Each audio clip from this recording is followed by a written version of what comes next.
Hey everybody, it's Kyle Daniels with Vista Sotheby's International Realty bringing you the Hill Report for Wednesday, August 24th, 2022. Today is a special day because in Palos Verdes it's the first day back to school.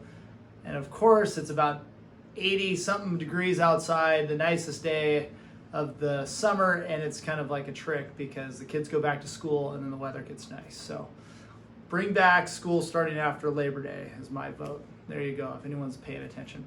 Well, hey, thanks for joining us. If you haven't watched for a while, it's because I've been gone. We went on a nice family vacation up to Sun Valley, Idaho, Bend, Oregon, and Lake Tahoe. If you like any of those places and you need help, you want to just suggestions on where to stay, want to buy a house, I know realtors up there, I'm your guy. So anyways, we had a great time. Glad to be back and talking Palos Verdes real estate. So looking back at the past week, again, we normally am tracking week to week, but what I want to start with before we go into the week's numbers is, we had a slow July. We had a pretty slow August so far.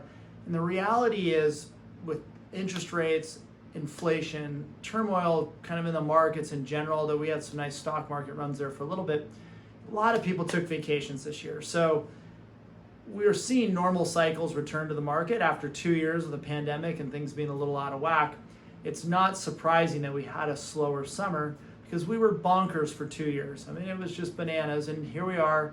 People took vacations, had family reunions. We coupled last year's vacation with this year's vacation because we didn't go last year. So, even myself, a lot of people took time off, but the market's not totally asleep. We're still seeing, about 80% of regular activity. It slowed down a little bit in the last few weeks, but, in PV, still a strong market.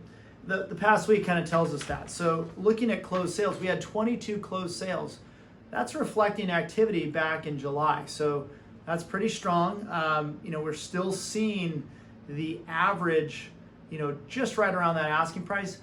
That's a change from, earlier in the year where everything was way over, but we're still seeing things close over asking, not as much as we did in the past, but there's still what we'd consider a seller's market because the average days on market's still about 2 weeks. Things aren't sitting that long. The ones that need a lot of work or they're overpriced because there's a few people that are selling going, hey, my neighbor got this price. Well, that was then, this is now. So realistic sellers are selling and, there's still buyers out there, 22 closed sales. New activity this week, we had 18 new listings, median price about 1.9 million. So again, it's not cheap. We haven't seen any, radical drop in prices. We're seeing on some individual properties. New escrows, we had 19 new escrows. And, right now it's taking about 2 to 4 weeks for things going to escrow. Again, it's still coming out of the end of summer vacation season. And I expect things to kind of pick up here in September.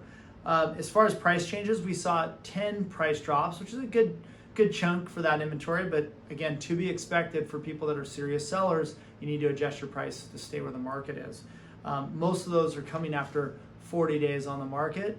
And we're seeing price drops anywhere from about 50,000 as much to $1 million on one of the higher end properties up here. And finally, we had 5 properties fall out of escrow this past week and are back on the market. So that's a little more than normal. We still have some skittishness out there. But overall, we had a slow July. The numbers for August are going to be slow and they come out in September. So there's probably some bad news still ahead if you're watching the general market news. But the reality is it's still a strong market if you price your house right and you've got a good house to sell. If it needs a lot of work, people are a little more skittish because it's still hard to get contractors and things like that, or harder than it has been in the past.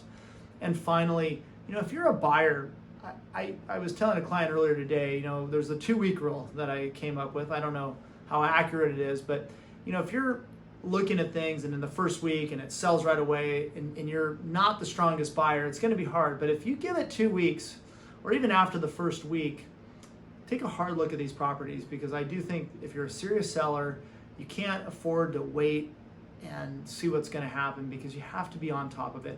There's still things selling, with multiple offers. We just lost out on one today. There were 5 offers and it's all first round, all over asking. So it's still not just like everyone's panicked and giving away their home. You're going to have to shop for the best deals, but I am seeing buyers get contingent offers accepted. We're seeing some sellers having to work a little bit more with the buyers and make concessions on repairs and things like that, where before we weren't seeing that as much. And still, there's multiple offers, but it's not to the magnitude that we saw before.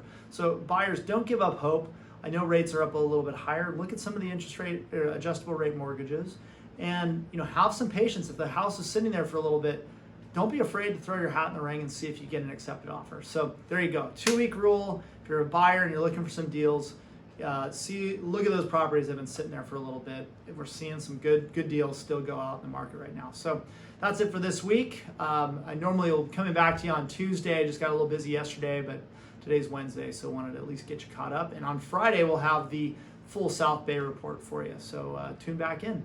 Thanks for watching. Have a happy start to the school year.